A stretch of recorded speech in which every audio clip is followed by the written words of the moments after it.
students, welcome to the online class.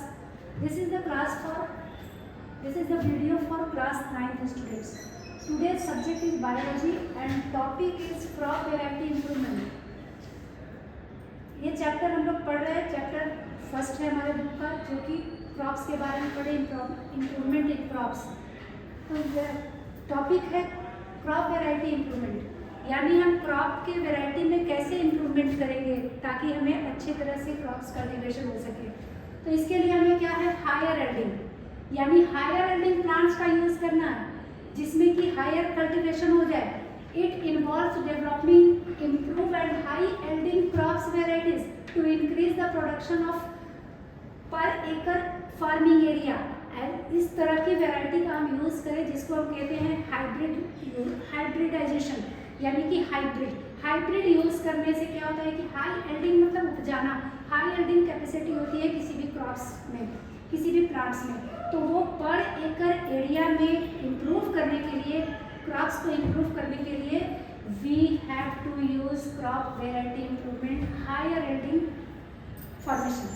ठीक है, such variety is known as HYV, higher yielding variety, HYV,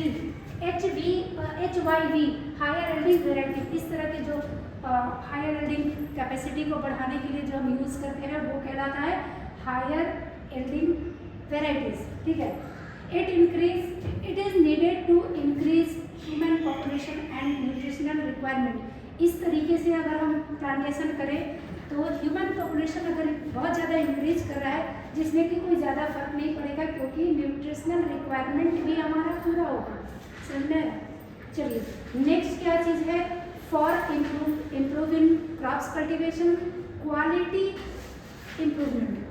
अगर हम इस quality को इम्प्रूव कर दें, ठीक है, क्रॉप्स क्वालिटी को इम्प्रूव कर दें तो हमें बहुत ज़्यादा फायदा होगा। It is important to improve the quality of crops. ठीक है, for example baking quality of wheat, protein quality in pulse.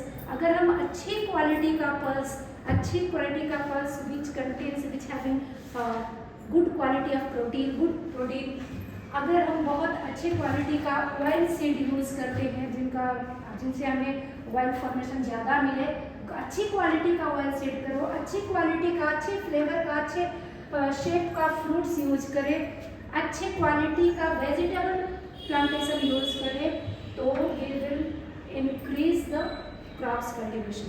हम इसको अच्छी तरह से कर सकते हैं। Other qualities are shape, size and colour of the grains. ठीक है, preventing quality of fruits and vegetables. और क्वालिटीज़ है, शेप एंड साइज क्वालिटीज़ है, कलर क्वालिटीज़ है, अच्छे कलर का फ्रूट्स वेजिटेबल्स यूज़ करें। ठीक है, या फिर उनका वेजिटेबल और फ्रूट्स का जो प्रिजर्वेशन क्वालिटी है, ज़्यादा दिन तक रहने की क्वालिटी है, प्रिजर्व करने की क्वालिटी अच्छी होनी चाहिए। ऐसा ना हो कि तुरंत ही एक्सपायर्ड होने वाला फ्रूट कल्टीवेट कर दे। तो ये सब हमारे इम्प्रूवमेंट, क्रॉप्स इम्प्रूवमेंट का मेथड है। ठीक है, सेकेंड है कि biotic and abiotic resistance. Resistance मतलब होता है रोकने वाला, रुकावट करने वाला। यानी हम अगर बायोटिक और एबायोटिक से अपने प्लांट्स को बचा लें, ठीक है ना, तो इसमें भी क्वालिटी और क्वांटिटी, वेराइटी भी इम्प्रूव करेगा। The crop plants are affected by certain biotic like pathogen. कुछ प्लांट्स जो है वो बायोटिक पैथोजेन द्वारा डैमेज हो जाते हैं। पैथोजेन क्या है कि harmful bacteria which causes diseases are called pathogen. तो पैथोजेनिक ऑर्गेनिज्म जो बीमारियों को क्रिएट करे, जो हार्मफुल बैक्टीरिया है, वो हमारे क्रॉप्स को डैमेज करते हैं। एंड एबायोटिक फैक्टर्स भी हमारे क्रॉप्स को डैमेज करते हैं, लाइक एक्सट्रीम वेदर कंडीशंस। कोई भी एक्सट्रीम वेदर कंडीशन एक्सट्रीम का मतलब बहुत ज़्यादा, यानी ज़्यादा हार्श वार्म कंडीशन हो, ज़्यादा कोल्ड कंडीशंस हो, ठीक है ना, सैलाइनी वाटर हो, यानी से पानी ज़्यादा सैलिनिटी हो, उसमें नमकीन ज़्यादा हो, बहुत ज़्यादा कोल्ड हो, बहुत ज़्यादा कुआसा है ना, फ्रॉस्ट हो, या ड्रॉट हो, या फ्लड हो, किसी भी स्थिति में अगर इन्वायरमेंटल कंडीशंस गड़बड़ है तो ये इफेक्ट पड़ाते हैं और इस पे क्रॉप्स कल्टीवेशन पे। और ये हो गए एबायोटिक फैक्टर। बायोटिक फैक्टर है जर्म्स, बैक्टीरिया एक्सेट्रा। ठीक है,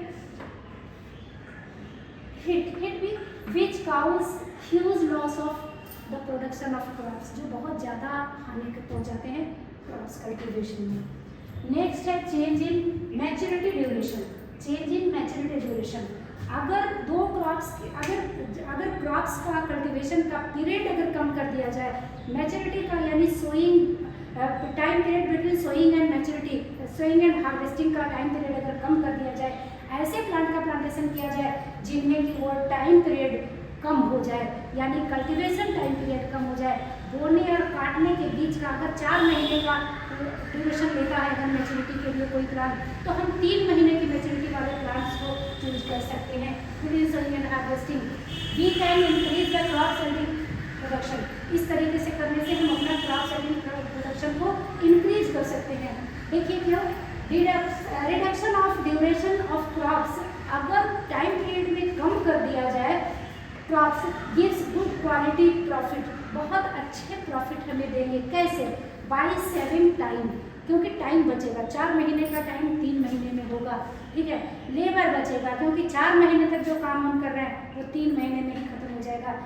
मैन्युअल और फर्टिलाइजर का यूज भी जो 4 महीने तक करते हैं वो 3 महीने तक करना पड़ेगा।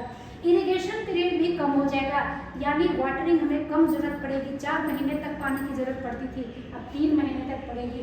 एंड कॉस्ट ऑफ प्रोडक्शन, और भी कोई तरीके से अगर हम इसमें कॉस्ट लगा रहे हैं तो वो सब कम हो जाएगा, रिड्यूस हो जाएगा, ठीक है। तो these are the method for crops variety improvement.